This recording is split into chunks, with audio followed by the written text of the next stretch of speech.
In its previous incarnation as Ceylon, Marco Polo described Sri Lanka as one of the most beautiful countries of its size in the world, and its lush tropical beauty has inspired many other more contemporary compliments.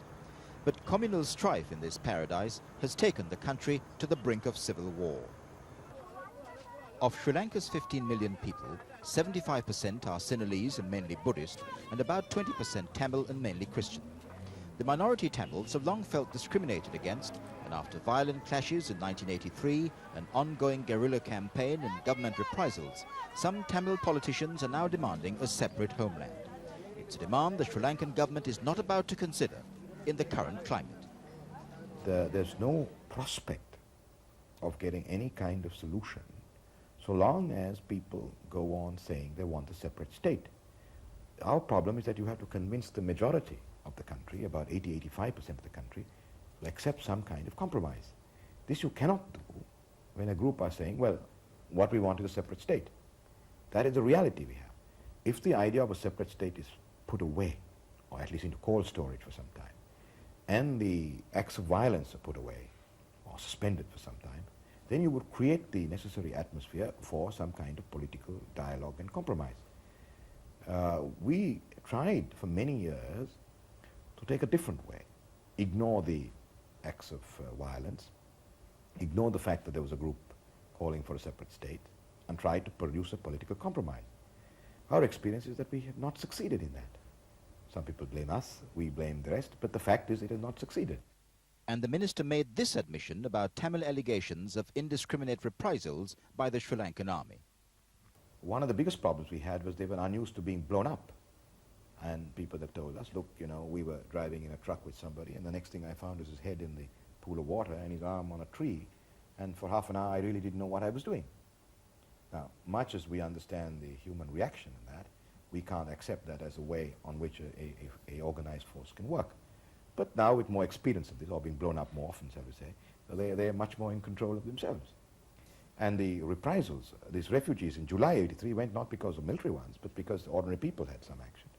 That, I must say, I'm fairly confident is a matter of the past. It's all over. I think the majority of the people in the rest of the country accept that it's absolutely counterproductive to deal with innocent people walking down the road.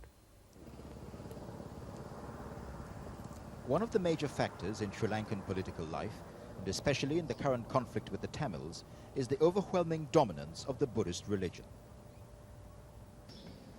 Our cameras were given this unprecedented view of the holiest of chambers in the famous Buddhist temple of the Tooth in the town of Kandy.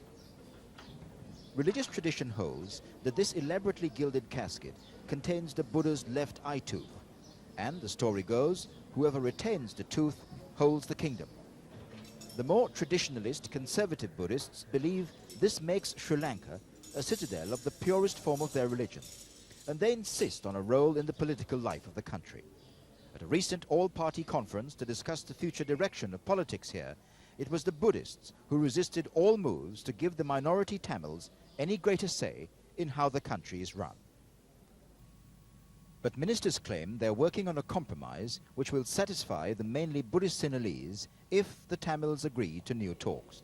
I think His Excellency the President is working out a practical scheme for devolution of power on the basis of districts.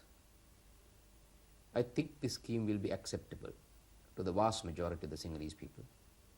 And if it is accepted by the Tamil people, then there is all hope for a political solution.